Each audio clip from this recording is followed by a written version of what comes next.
At 6:42 a.m., the cleaner found the body.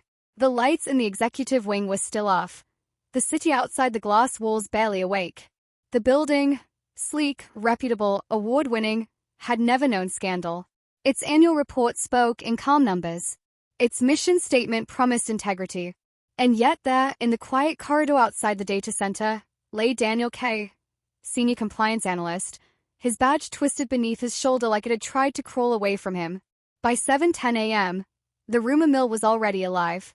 By 9 o'clock, the elevators were silent. Daniel was the kind of employee companies like to put on posters. 10 years loyal. Never late. Never flashy. He brought homemade soup to work and corrected people gently. He had a habit of staying after hours to tidy up loose ends, which everyone read as diligence, not obsession.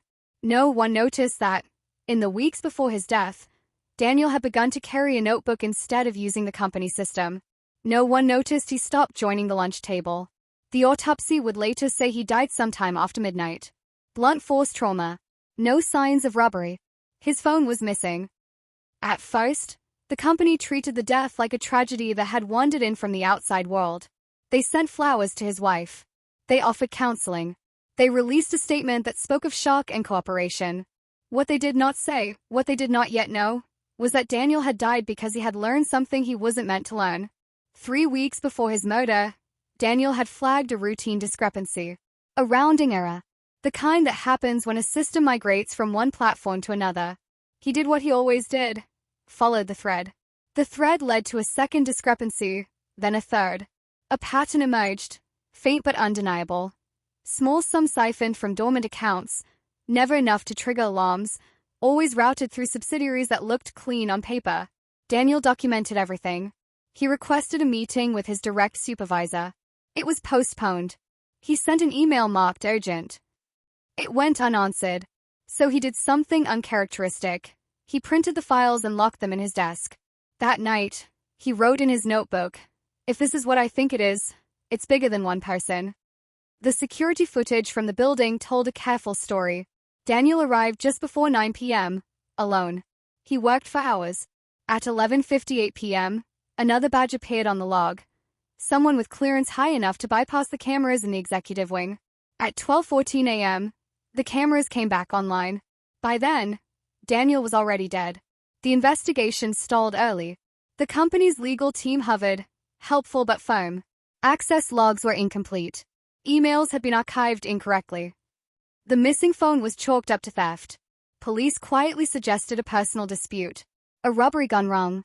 Anything but what it was beginning to look like. It was Daniel's wife, Mara, who refused to let the story settle.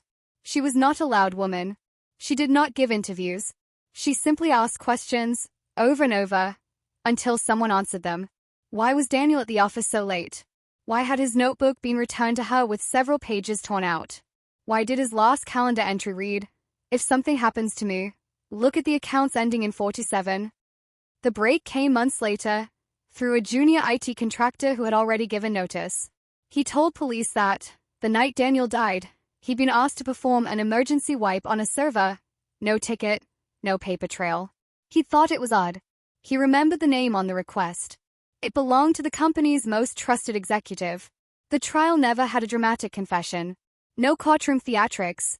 Just spreadsheets, timestamps, and a quiet, suffocating accumulation of facts. The executive hadn't planned to kill Daniel, at least not at first. He'd gone to talk. To scare him. To remind him of loyalty. But Daniel had refused to back down. He'd said, simply, "People will get hurt." And then someone did.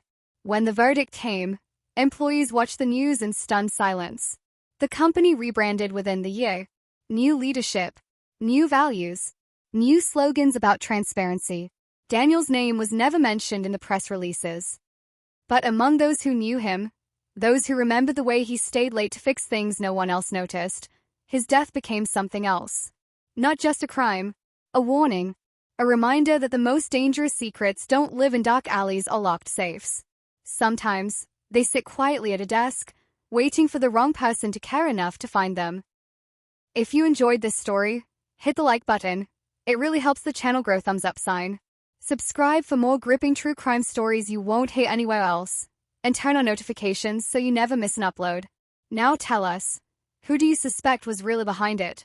Drop your thoughts in the comments below, and let's talk white down pointing backhand index.